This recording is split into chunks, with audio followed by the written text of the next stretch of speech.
2월 25일 한절 묵상의 하늘길교회 최낙승 목사입니다.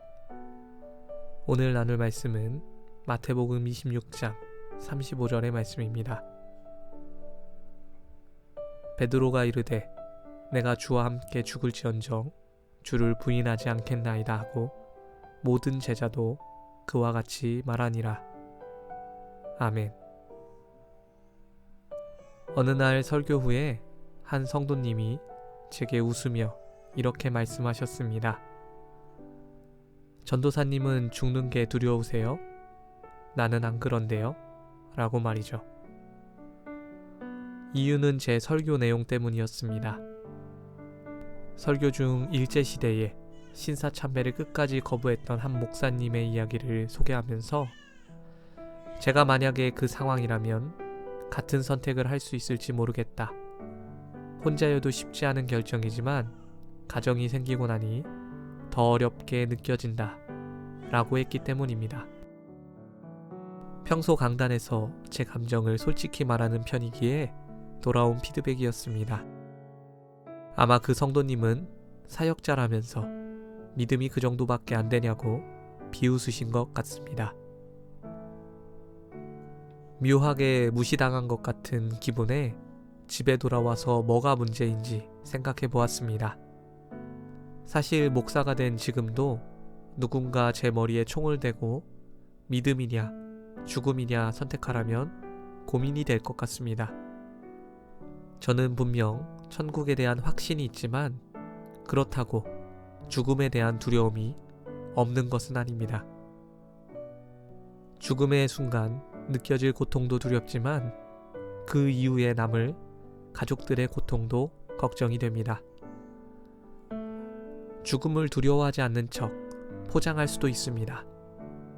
하지만 솔직하게 두렵습니다. 여러분들은 어떻습니까? 아마 어떤 분들은 공감하실 것이고 또 어떤 분들은 그때 그 성도님처럼 저를 비웃으실지도 모르겠습니다. 이 부분에 대한 제 결론은 그때 그 상황이 되어봐야 한다는 것입니다. 눈에 보이지 않는 내면의 진정성이란 오직 결과로만 입증됩니다. 죽음의 위협이 없는 현재의 상황 속에서 나는 두렵지 않다, 너는 왜 두렵냐 라는 식의 논쟁은 별 의미가 없습니다. 실제 상황에서 보여주는 선택이 그 믿음을 증명할 것입니다. 정말로 그 상황이 되어보면 평소 죽음이 두렵다고 말하던 저와 같은 사람이 순교의 영광을 누릴 수도 있고 죽음이 두렵지 않다고 호언장담하던 사람이 가장 먼저 도망갈 수도 있습니다. 오늘 말씀 속 베드로를 비롯한 모든 제자들처럼 말이죠. 자신감에 넘쳤던 그들은 예수님이 잡히실 때 모두 도망쳤습니다. 십자가라는 절망적인 상황 앞에서 아무것도 할 수 없었습니다. 성령께서 강림하신 후 베드로에게 많은 변화가 있었지만 그는 여전히 한계를 가지고 있었습니다. 전승에 따르면 베드로는 핍박으로 인해 도망가던 중에 예수님의 환상을 보고 순교를 선택하게 됩니다. 초대교회의 위대한 스승이 된 이후에도 그에겐 여전히 죽음에 대한 두려움이 있었습니다. 다만 그 순간에 하나님께서 주신 특별한 은혜로 순교자의 길을 걷게 된 것이죠.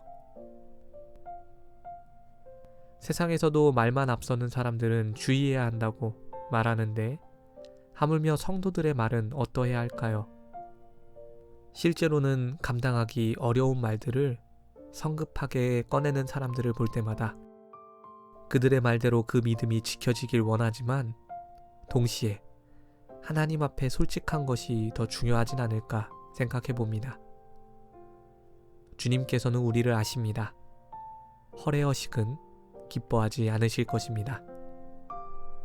저와 여러분들은 하나님 앞에서 정직하고 겸손하게 쓰이길 원합니다. 주님 앞에 연약함을 고백하며 진정으로 엎드릴 수 있는 사람이 크고 위대한 일에도 사용받을 줄 믿습니다. 말이 아니라 하나님의 은혜와 능력으로 넉넉하게 감당하시는 저와 여러분들 되시길 주님의 이름으로 축원합니다. 기도하겠습니다. 하나님, 저희가 말뿐인 사람들이 되지 않게 하여 주시옵소서.